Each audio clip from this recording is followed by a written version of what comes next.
What's going on, everybody? This is Pastor Dan for a high five. We're going to be talking a little bit about politics and faith or religion, which is two things we say we can't talk about. So hopefully I can do it in under 5 minutes if you're with me.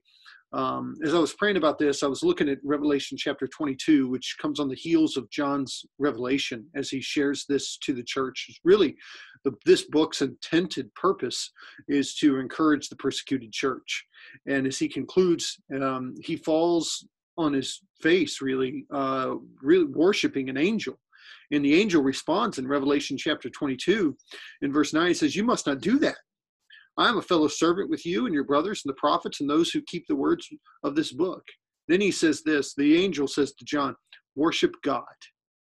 I think about the imagery there is I see sometimes we elevate man more than we should. Not sometimes, we do that a lot. We put more trust into them. And certainly John had reason to do that. But yet as John was bowing down, this angel says, "Worship God." Worship God. I think I want to encourage you that our hope and trust into man should always be seen through the lens of God first. That should be imperative for us to be centered on worshiping Him.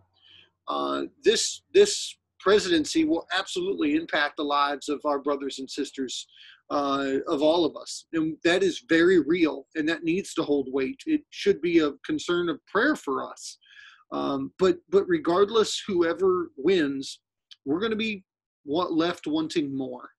And that ties right into, as we look at this, as the angel continues, he says, "Do not seal up the words of this prophecy of this book, for this time is near. Let the evildoer still do evil, and the filthy still be filthy, and the righteous still do right, and the holy still be holy." It's kind of, I don't like that. I mean, you would think you'd say, let the evildoer stop doing evil. Let the filthy stop being filthy. Let the righteous, overcome these things. But without evil, it's not as easy to see holy. And that's one of the tough things in our world, is we live in a world where evil is around us. And let me tell you, now more than any time in my life, it is becoming easier and easier to see holiness because of the evil that's being exposed. So allow these things to continue. But why? Verse 12 says, and this is probably the most encouraging thing I can give to you today. It says, "Behold, I am coming soon." Now in my Bible, this is written in red, meaning Jesus's words. Behold, I am coming soon. Not just coming back to say hello. He's coming, bringing recompense with me to repay each one of you for what he has done.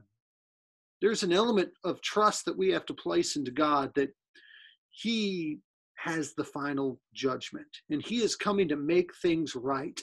He is coming to make amends for the wrong that has taken place. And the greatest wrong is that sin. And men and women are going to be judged according to what they have done. Now, for those of us that have accepted Christ, we know that God sees us now through the righteousness of Jesus. And when he comes back, he's going to see us through that righteousness of Jesus, a righteousness we could never attain by ourselves. So I want to encourage you, Jesus is coming soon. This is not the end. There is hope that waits in front of us. And I leave you with this. He says, "I am the Alpha and the Omega, the first and the last, the beginning and the end."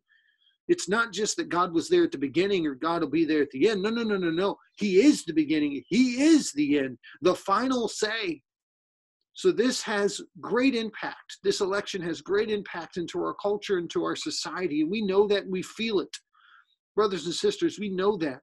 But I want to encourage you that we serve a God that is the Alpha and the Omega, that is coming soon.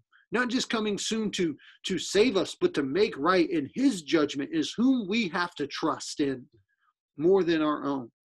So I pray this encourages you during this time. We don't know what this election is going to hold.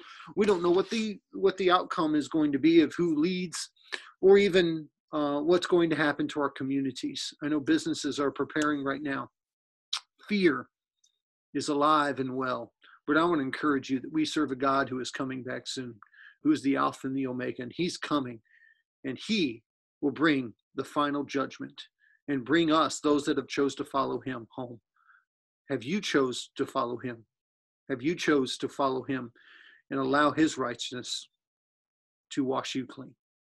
I pray you have. If not, now is the time. Now is the time. Let's not put our faith and hope in just man. Let's put it in God and worship him. I pray this encourages you. God bless you. I look forward to seeing you soon. We love you. If there's anything we could do for you, please reach out. We're in this together. God bless.